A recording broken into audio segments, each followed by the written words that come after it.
CarMax is putting peace of mind back in car shopping by putting you in the driver's seat to find a ride that's right for you. Because at CarMax, we believe you shouldn't just settle for a car. You should love your car. That's why every car we sell is CarMax certified quality, so you can be sure with upfront pricing that's the same for every customer. So don't settle. Find love at first drive and start shopping now at CarMax.com. CarMax, the way car buying should be. I normally find bras to be so uncomfortable and constricting, but Skims has changed that. You know I love Skims underwear, so I finally tried their bras, and Skims has delivered again. Skims bras are worth the hype for the amazing shape and support they give, but what I wasn't expecting was how comfortable they are too. I've tried so many bras in the past, and the main issue that I have is that they weren't supportive enough, to the point where they felt slouchy. I love my Skims wireless form bra because it's so comfortable and supportive. The older I get, the more I care about actually being comfortable in what I wear every day. And with my wireless form bra, I no longer have to sacrifice my comfort for the support I need. Shop Skims bras at skims.com, now available in 62 sizes, 30A to 46H. Plus, get free shipping on all orders over $75. If you haven't yet, be sure to let them know we sent you. After you place your order, select Podcast in the survey, and select our show in the drop-down menu that follows. Edit audio.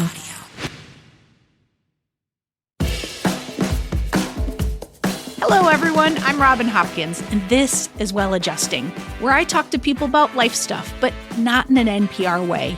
It's more like we're at the bar, having cocktails, getting into your business sort of way. It's giving drunk NPR. Oh, and producer Steph is here too. Hello. Today, we chat, well, the mental game of finances. Hi, I'm so excited to be here today. I mean, this is like next level excited because one, we are talking finances, which we all know how much I love to talk about finances. And then two, we have our former expert of the day, now like absolute cemented into the well-adjusting community expert, Asia Evans, with us today. Yes. Yay. Thank you for having me. I'm so excited. You are a financial therapist and coach, and your goal, which I love, is to help you feel better about your money. I mean, who could not use that is what I say. Everyone. Right? Everyone. So we're recording video today, which is so exciting. How many times do we think I'm going to hit this plant? 100? Is it like a drinking game? I'm going 50. All right. 50. I was going 30, but now I'm lowballing.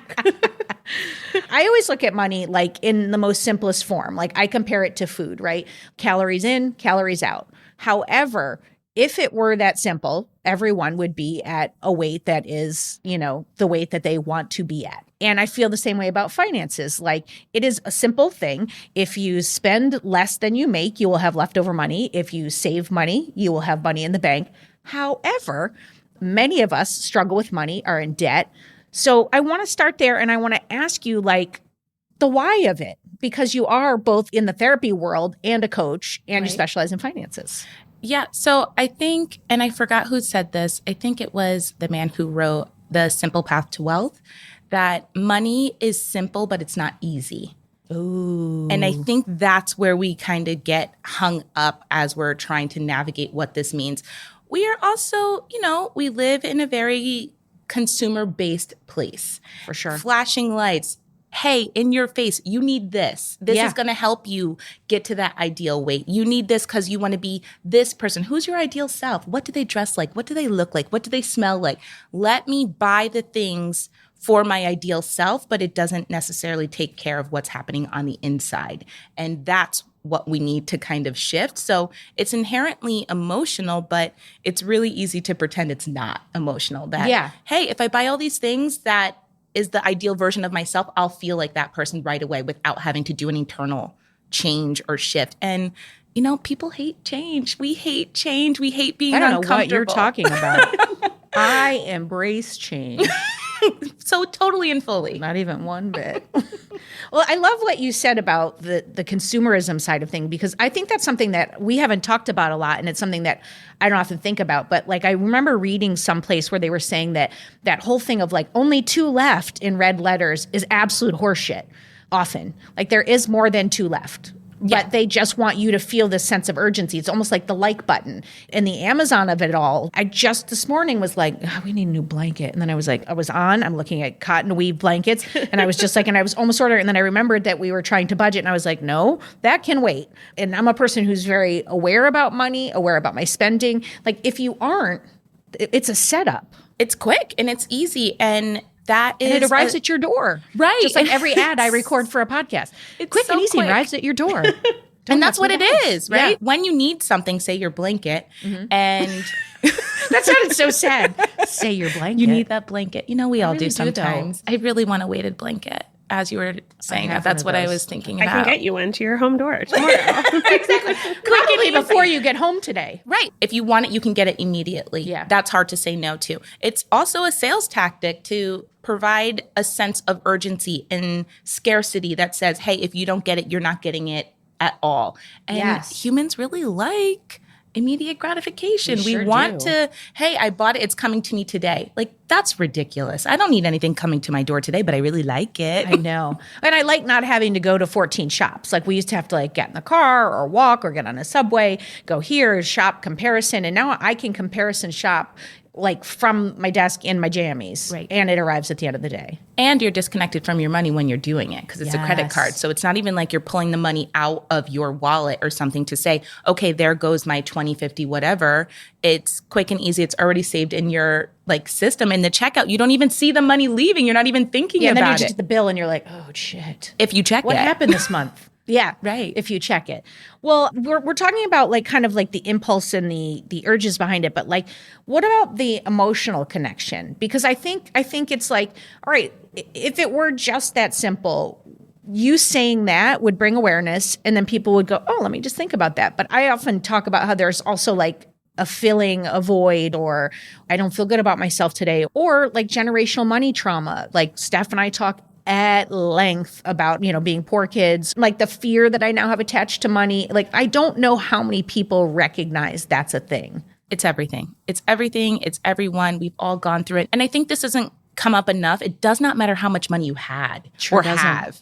I think because of some of the wealth disparities that we witness in our country, it's really easy to say, oh, well, if poor people did this, or if poor people had that, we are budgeting because we're poor. We are budgeting because we need this, or people who don't have a lot of money are in debt. We kind of think about finances in a way that it's only one side of the spectrum, as if people who have money have no money issues, have no problems, have no emotional baggage around their money. And that is incorrect. Some of the people that I know that have the most fucked up relationship to money come from money. Right. Because in their family, money was used as love, control, and they have the most fucked up relationship to money. Right. Like, that's so common.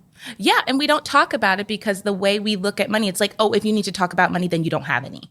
Yeah. And that's just not And also, the it's your case. fault. Right. Like, what Right. did you do wrong that you're Right. poor? Like, everything is like, pick yourself up by your bootstraps. Like, it starts, some people don't have education around money, but it's not just the education. It's that you may have an entire generational path of fuck the man, or this is how we get by, or you know what I'm saying? Like, there's Totally. historical.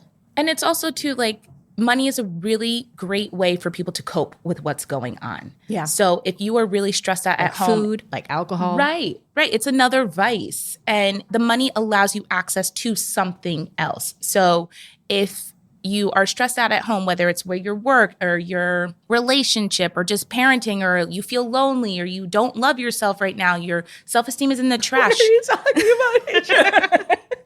It's really easy to just say, you know what, I'm going to go shopping and be amongst the people who don't have other problems and feel like you are now quote unquote normal. Yeah. That you can't tell that somebody else is going through very similar things because you're shopping and now you're going to dinner and you're getting drinks with your friends and you feel so good. And then you come home, you look at that statement and you're like, fuck, I'm back at square 30 one. days later. Right.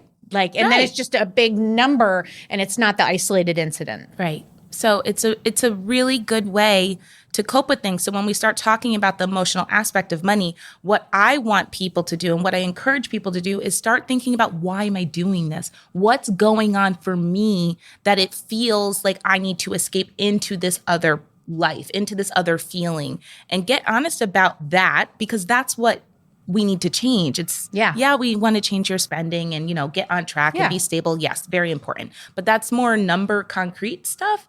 The things that are going on in people's life, their real lives are not as concrete. It's, gosh, I don't know if I want to be in this marriage anymore, or I can't afford to move, but I can't afford to stay. Like, what do I do? Or I want to have a third baby and there's no time, space, or money for me to do that. These are really hard issues to reconcile internally, and we don't want to because we don't like change, and it's hard to be that introspective. Yeah.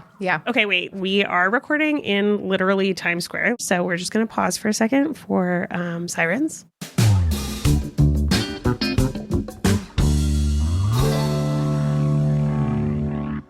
What are the things that people come to see you for? Well, what Generally happens in kind of like a more therapeutic space that I find is people think they're coming for one thing, but they're really coming for something Ain't that else. always the way it is? And so the one thing might be, hey, Asia, I really want to level up with my money. I really want to be doing different things, but I realize there are some challenges or blockers that I face, and I want to get to know those and be able to move on from those.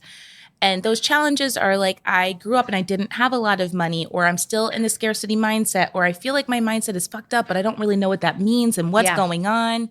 So that's kind of stage one. And then, we work together. And then what's really going on is, me leveling up into this different financial stratosphere makes me feel like I'm leaving my community. It makes me feel like I'm leaving my family, my friends behind. It makes me feel like I don't quite fit in with these other people, but my people, it doesn't quite fit the same way anymore. And I am uncomfortable. Who am I if I can't go back to my roots? Yeah. So it starts off as one way and you get a little deeper and it's usually something else. I come to you, right? And I'm like, I am in $35,000 of credit card debt and I hate this and I don't know what to do. Where do you start? So usually I don't start with the money stuff. I do want to know kind of like what's going on. Yeah. So if it's $35,000. How did we get here? Right. Yeah. What? Why now? Yeah. Why now? Very therapeutic. Because if it was just like, there was a health issue and it blew up, then they wouldn't need to see you. You just have to like tackle it. Right. And why now is also, this is irritating you enough that you need to do something about it. Like that's how you feel. And I like my clients to be at that level of motivation for change. Yeah. Because if you're not, it's really easy to, willy-nilly your way into like, yeah, I want to change, but I'm not quite ready, but I'm not quite sure. And that is a personal preference as for me as Asia as a therapist. Other therapists are okay getting people to that point, but I am a little more action oriented. Ooh, I love this. So if you came to my office, you're like, this is what I'm in my credit card debt. I actually am not even talking about the numbers. I'm like, okay, let's talk about how you grew up. So what was money like for you? How was it talked about? Like literally start from your first money memory and let's go through your life and just tell me about it. And they're like, well, I don't want to talk about my parents. I'm like, yeah. Nobody ever wants to bash them. And I understand because there is a lot of, especially in communities of color, there's a lot of respect and reverency towards some of the sacrifices or just effort. And I'm a parent, so it is a sacrifice. Often. I love them and I'm willing to do it, but it's still crazy a though sacrifice. that you feel like you have to say that after? Yes. Every fucking time. You can never just be like, it's so hard. I love them. It's like, it's just It's fucking hard. Okay. Because of that, as an adult, you're like, I can't say anything bad about them. They did their best. They did all that they could do. And that may be the case. And it is true for many, many people, but sometimes that has an impact. Sometimes doesn't mean you didn't get handed a bag. Right. It just doesn't means that you needed something else. It just means that they weren't able to meet you specifically where you needed them to meet you. Yeah. It doesn't mean they didn't love you or sacrifice for you or do all the things. It just means that you needed something a little bit different that wasn't provided for you. And it is at no malicious intent from anybody. And I think that's really hard for people to just label the feeling. Yeah. I'm like, this is not about your parents. I just want to hear how you felt about it. Yeah. Well, it's like so you can discover when you're in that space of I'm about to click the blanket. Right. So it could be what you saw happening with the other adults around you, whether it was your guardians, your parents, whoever. How did they handle being upset? There are some people who know, when my mom was upset or when anything was going on that was a little stressful, we went shopping right away. They know. Yes. And I'm like, okay, well, that coping skill may now be your coping skill, but why are you shopping? Like what's going on. So what we're trying to do for me and my clients is just understand where the patterns are coming from and where they started. So that's getting things, moving a little bit to figure out what is at the root. Yeah. And then we can figure out, oh, well, that connects to what I'm doing now in this way. I think every single episode we've had about finances, the people come in thinking that we're going to just create a budget for them. And every time I'm like, we're like the person sitting in a car and talking about how their parents are opening credit card in their name. And we're like, we're just like our fate, like mouth drop. There's no way we can even talk about budgeting. And what's so amazing is like Steph is actually working with a past guest, like helping them set up a budget and stuff. Cause we just like, we couldn't even get to it because it was like, girl, your parents did this to you and you were actually our expert in that episode. I remember. Do you find that people get that pretty quickly or you have to really do a lot of work to have them see the patterns? Some people are ready, and I have found that some clients who are doing their own kind of developmental work, like personal development, if they have been in therapy before or if they're in therapy at the same time, which I really like. I have clients that I started seeing before I niched down into financial therapy where I am their more like generalist therapist. But now I'm like, well, we're definitely talking about your money. Like, I can't leave that alone. Like, no. So they know now. And these are people I've worked with for a long time. So if somebody's been doing some of the work, if you will, on themselves to kind of explore, it can happen pretty quickly. Yeah. If this is the first time that you're doing this, we might be going through some stuff. It's going to be a little messy. You got to go through it to go through it. I keep thinking like sometimes you talk about something and you just goes in the back of the person's head and then there'll be a click later. It's like when I started working with our very first episode, Aileen, and It Ain't Too Late to Fix Your Finances. Like she called me up and said, I want some help with a budget. And I was like, oh, okay. I was like, I got my spreadsheet out. And then we had like 5 minutes of a call and I was like, girl, we have to actually block off some more time here. I was like, you do realize that you make the same amount of money I do. And you're on, I don't know how many mortgages on your house. Like, we're going to have to talk about the connection. And we sat for it was probably like 3 or 4 times that we just sat and talked, including coming on the podcast. Then from there, she went and got real help. It's like, it takes a minute for some people to see the patterns. So can you talk a little bit about that? Like, these are often like lifelong patterns. Exactly. And that's what you're trying to change. That cannot change in 45 minutes. No. Right? You can set up a beautiful budget. No matter how good producer Steph is. No, I mean, it's funny that you brought up that example because when I started making that budget, I mean, I think Robin and I both have this toxic trait where I'm like, I'm going to fix the thing now. We can fix it for you. There's a problem, I'll fix it. Like I will find I won't be able to sleep until I fix it for you. Yeah, like I have to fix it now. And like that is not a realistic or healthy. But so I'm like, I'm making this budget and part of that is for me. I'm like, I need to help this person. I need to make this budget, But like she was not ready for the budget when I made the budget. And I could give it to her and be like, well, why aren't you filling it out? But like she had all of this work to do and it's still doing it. And the budget is helpful because it's there. It's meant to be there forever. Like the budget was for like 10 years. It was like a 10-year plan. It wasn't like a 30-day get out of debt free. Like the problem is like going to take many, many years. And that's even just the spreadsheet. Like then there's all this stuff happening underneath that. Right. And it's also, she has to be aware that she wants to change. And what happens is that even though we know it is emotional and it is also about the numbers, we want the numbers win quicker than we want the emotional change.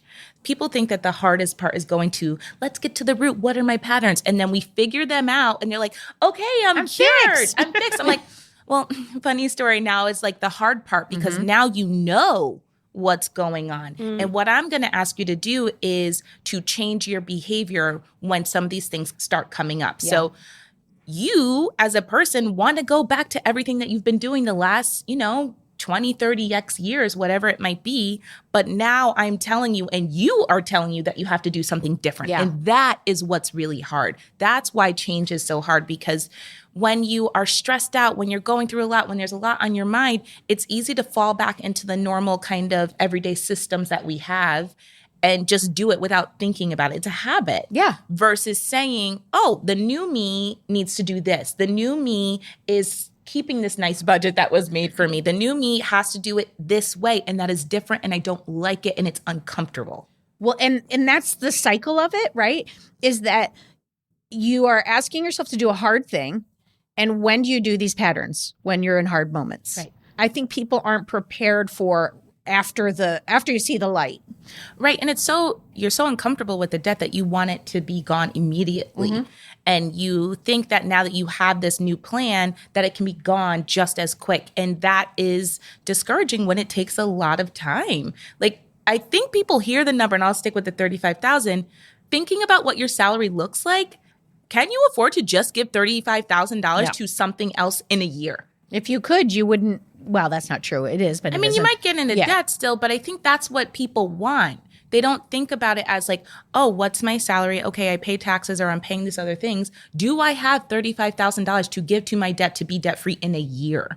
And, sometimes the answer is no. Yeah. And I don't think people look at it as that money has to come from somewhere. And that's really hard to, oh, well, why can't I pay this off in a year? I'm like, well, 35 divided by 12. Yeah. Do you have that much money a month to give to your debt? Yeah. Maybe, maybe not. It's fine if you're like, okay, well, I'm going to get my bonus, but what I'm looking for is that bonus thing is always the worst. Kills I'm going to clear it all up when I get the bonus. Okay, great. I hope the bonus is as big. And are you going to stop doing this? Yeah. Like, this is really stressing you out. If you kind of just get out of it because of the bonus, that's great. I love that for you. But then don't do it again. Exactly. And that's what happens. And the same thing happens when people, try to take care of their credit card debt with a loan.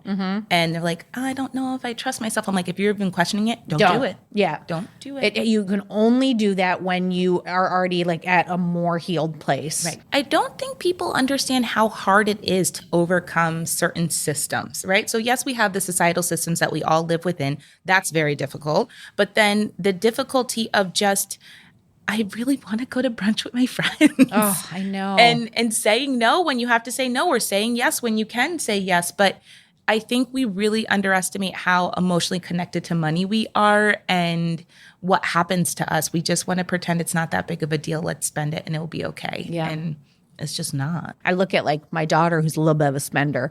She's a little like avocado toasty. And I'm like, girl, you don't have avocado toast money. I'll be like, brokey. I'll be like, you do not have that money. And then she'll like, stop calling me brokey. I'm like, well, let's look at your Greenlight app. You don't have the money. Like it's coming in, you're spending it. And then I'm like, you got to take your foot off the gas, Robin, because like, you don't want to like make it, I don't want to make it like horrible for her that she's like got trauma. I think what happens with parents specifically is that when we have children, there's a level of us almost trying to like reparent ourselves through our kids. What are you talking about, Asia? Yep. Like I said, we're going to go there.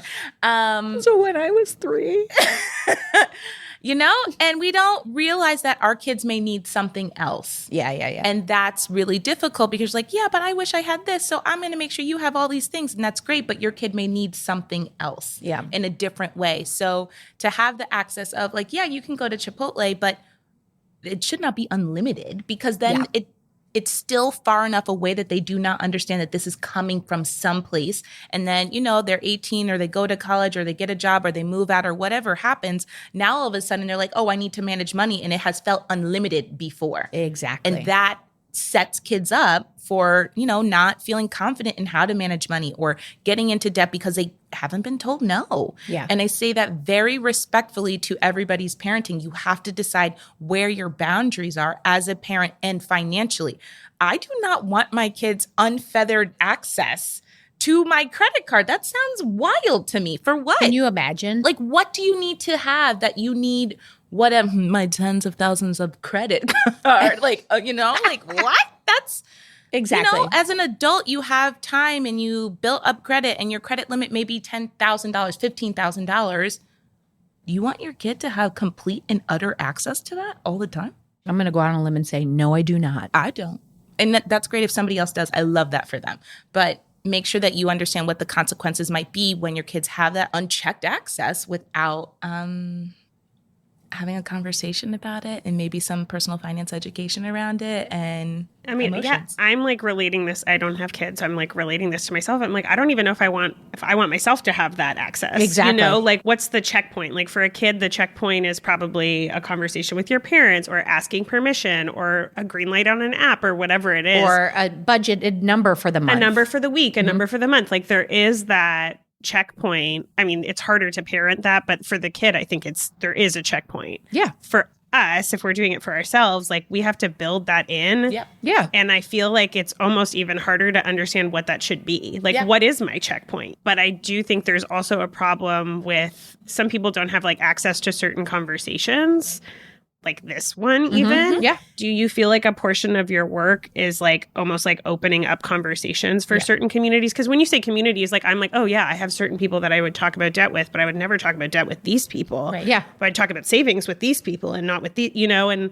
there's like guilt tied around it and privilege and shame and all of these things. But realistically, if we all could like get on like a global Zoom and like talk about our money shit, like it would be probably really long, but maybe great, I think it would be awesome. And I think a lot of people wouldn't like that because what the consequence of those types of conversations. Because once you have to do something about it, or it's harder to ignore. Yeah. And also your perspective changes. And a lot of people are making a lot of money from lack of perspective, I think is the best way to put it. So I definitely think my clients may not always know that they need the place to talk about money, but they do. And to be honest with you, me niching down into this topic came because I needed a place to talk about money.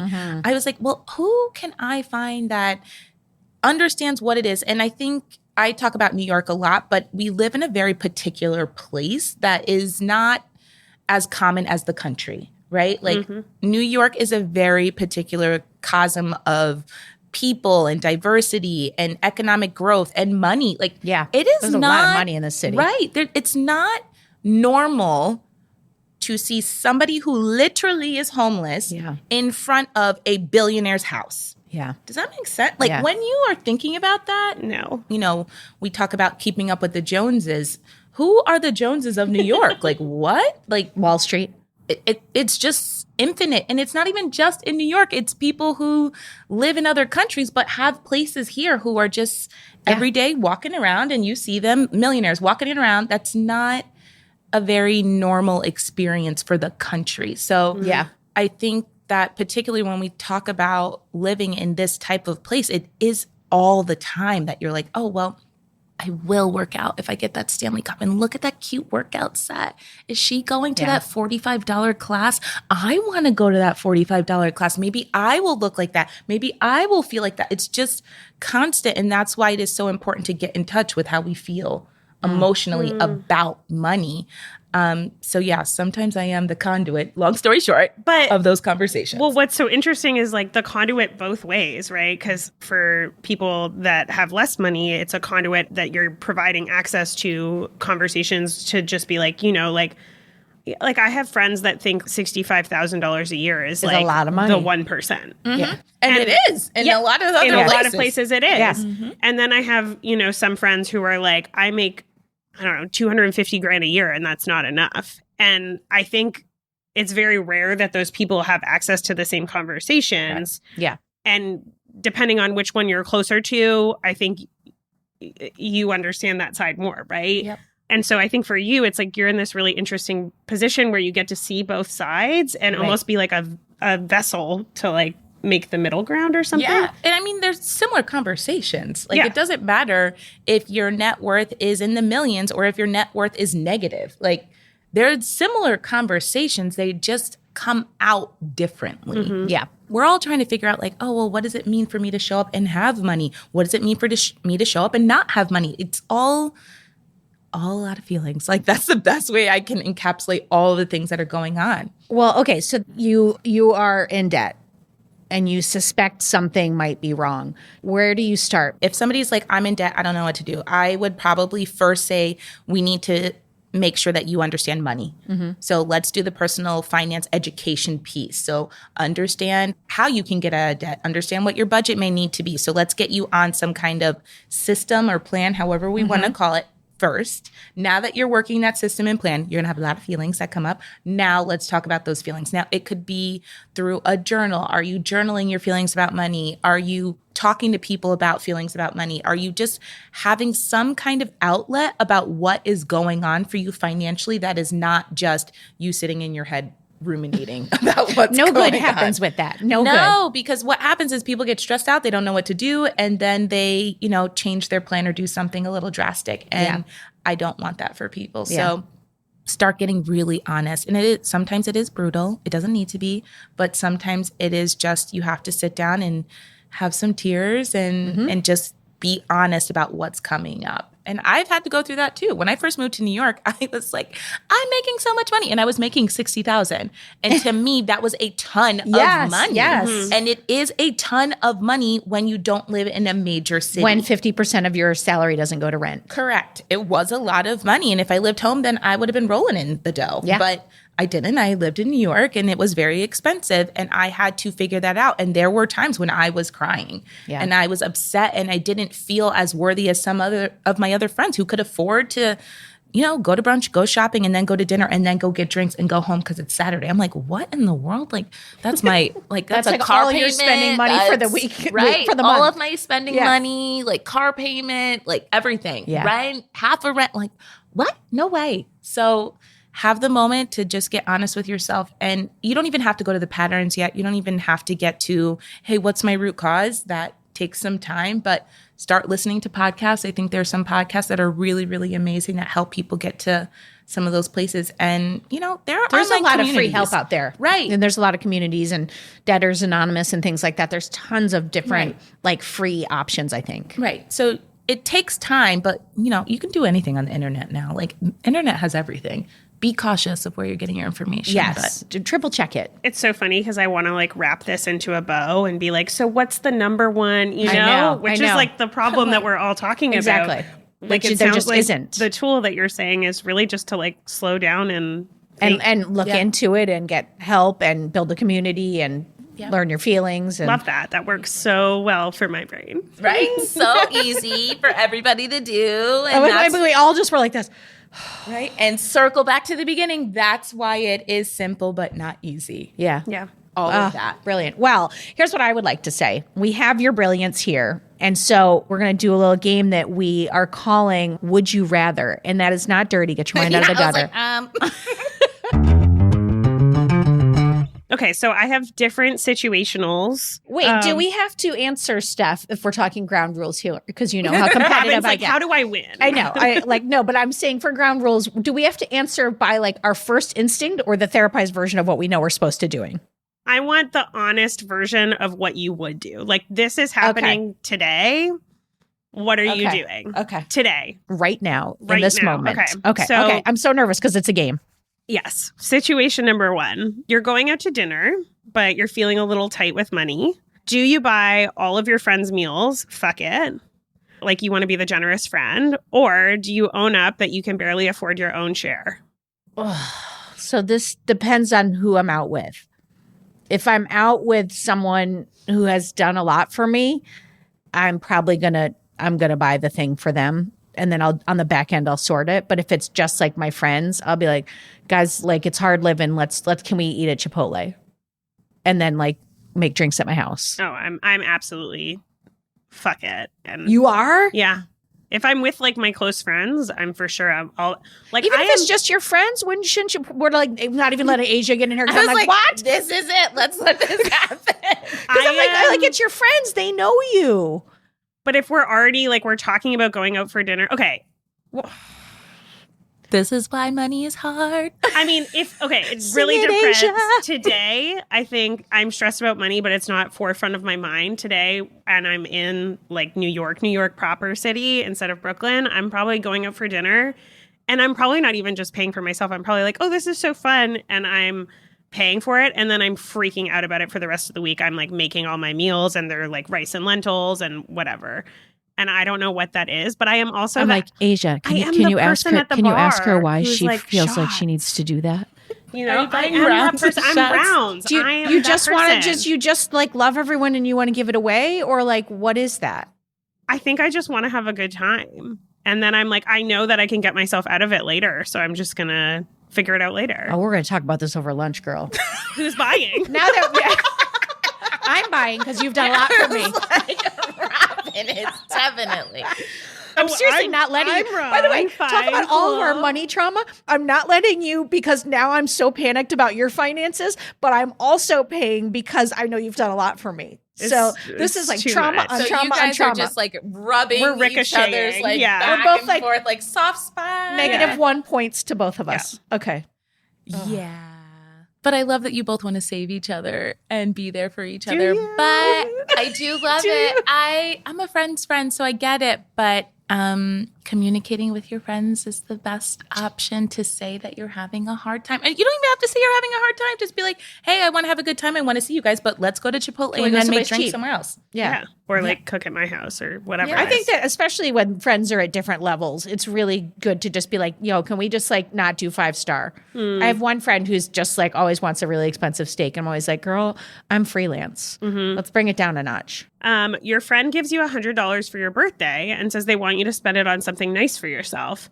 Do you put it aside and save it, or do you actually spend it on something fun? I put $50 aside and then I spend $50 on myself. Except for I would have guilt because my friend gave me this money. Like if a parent or a relative or somebody gave me the money, then I feel like I'd do 50-50. If it was a friend, I think I'd feel bad saving a portion of it because like they didn't try to give me money to go into my retirement fund. This just happened to me, and I put the money away and I lied. I like that you're calling yourself out, It though. wasn't for my birthday. It was like a New Year's gift or whatever. They were like, I didn't know what to get you, and I wanted to get you something because they had gotten like a bonus or whatever. It's kind. And I put it aside and I was like, I'm going to spend it on something nice. But then I didn't. Like, Okay, I but just so put it Asia, in but my I love savings. this. But this is like, this made her care for herself more. That's okay, I right? agree. I think that's totally fine. Oh, cool. So I Great. think there's a difference, win. though, right? And Wait a minute. I I put $50 there's- in savings too. I think the difference is, and this actually goes to your point, is that if your money, if it was like a birthday gift, like this person is saying, hey, I want you to actually spend the money on yourself. Yeah. I would prefer if you didn't save that money and actually spent that money on yourself. However, your gift that you're talking about is, hey, here's a New Year's gift. It's like the holiday I came or the into date money, I doesn't wanted matter. to share it with right, you. I want to share it with you. So you putting that away is just like, yeah, could I buy something with this for myself? Of course, but I'm deciding to invest in myself. I'm doing this for future me. I'm laughing because the but did I buy rounds of drinks for everyone last Yeah. night? Yes. And am I panicked about that? Yes. Will this make me feel better? Yes. Yep. So But we need to break the cycle first. Yes. All right. So see you later for that. Okay. Next situation. Your taxes are due in a week. Are you going to pay an expert to do them? You do not need an extra thing on your plate this week. Or are you setting aside your Saturday, making a pot of coffee, making a spreadsheet, and working it out on your damn self? Oh, I'm 100% paying an expert. Mostly because they're going to get me more money back. We An do expert. well on our taxes. Like I know enough to be dangerous. Not we do well on our taxes. We do. I got a Republican third accountant income who's source. like, I don't know what he's doing. I pay an expert, though my taxes are absurdly complicated. Yeah. So I don't know if that's like a accurate depiction of who I feel like both of us as people are Saturday morning wasting time. But Well, I mean, I'm certainly going to spreadsheet going into the accountant, and I'm going to do all that, but that has to be done. so many caveats. I would We normally don't ever say, answer a question simply. I was like, Asia. I would normally say that the person should spend their Saturday doing their taxes, but the difference is that you're talking about is that it's complicated and Yeah. there's a lot going on. And I feel the same way. I also pay somebody to do my taxes. I'm like, whoa, too many things, business, all this other stuff. Yeah, I mean, I think as soon as So I you, get and it. it's funny because that was one of the things for why we wanted to do this episode is it's around tax season now. Right. And it's like, there's certain things, it's like it gets beyond what your knowledge is. Yeah. Get help. Like I it's, don't understand taxes It's so nearly as much complicated. as I would like to Yeah. understand them. for me, it's growth to be like, I'm letting go and agree. I am trusting that this man can help me with my finances because sure, I could learn it. Is that a good ROI on my time? No, it is not. And if you wanted to, great. But Yeah. if you're not really too jazzed about that's it, true. then Like don't. I'll do my mom's taxes, but I'm not doing my taxes. Well, that's because you're a helper. Yes. Also because her taxes are incredibly easy. Okay. Last one. Wait, hold on. Before we ask the last one, I'm winning, right, Asia? I'm not keeping count. Your car just broke down, Okay. eek, and a credit card just arrived Eek. in the post. Are you using the credit card for a quick fix, or are you dealing with the pain of not having a car for a month and slowly paying it off. I'm going to say for 3 months and slowly paying it off. Well, I mean, for that, it depends. Do I need the car? Like if it's a necessity, then I'm going to personally, I'm going to use the card and then I'm going to budget during those 3 months so that I can pay it off. If it's a luxury, the car, well, then it's going to sit for the 3 months until I can save the money. I do feel like this is harder for me to answer because I've never had a car. I think if I'm extending this, I'm not putting anything on my credit card that's a big expense ever. Even if it was a necessity, I don't think. I mean, yeah.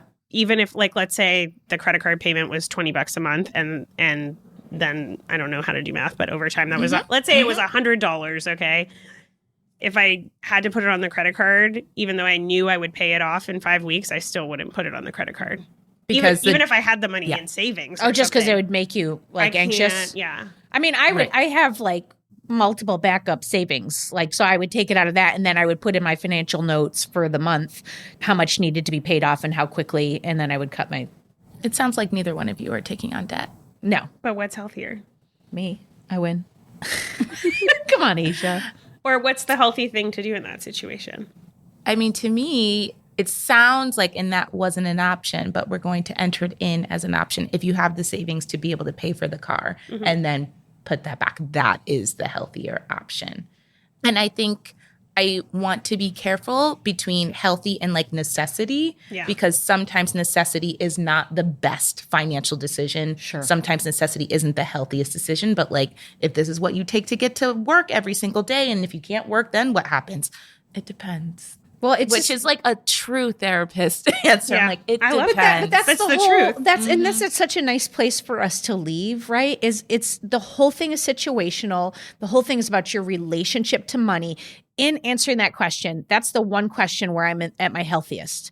I know how much I need to have in savings. That's a smart number to have for emergencies. That's what it's there for. I'm pulling it out and then I'm putting it back and I'm budgeting and I'm not doing it from a place of fear. So it's it is all situational, but my answer to 3 of the other questions was coming from a place of fear. So it's catching yourself. We talk all the time about the rubber band, if you're quitting smoking, catching yourself, snapping the rubber band and being I'm in that place. What can I do to come out of that place? And then what's the smart decision that Asia has helped me come up with? Yeah. I mean, also a lot of the other situations involve somebody else.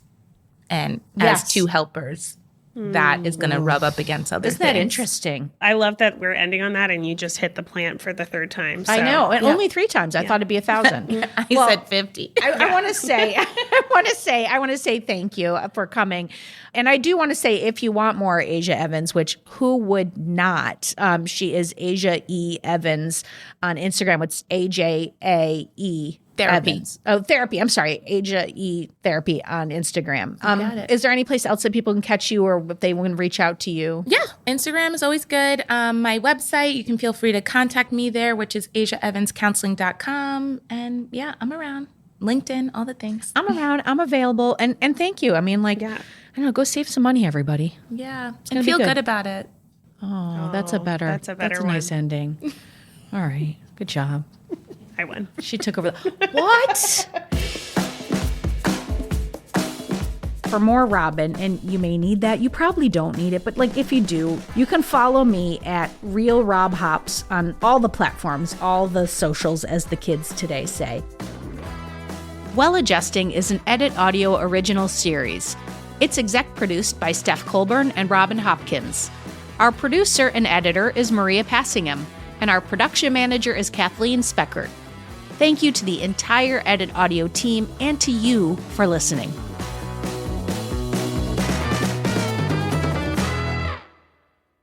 Oh, hey, before you take out those AirPods, this show is just for entertainment. If you are in need of help, please, please, please reach out to a professional. Go ahead and get that help. You deserve it.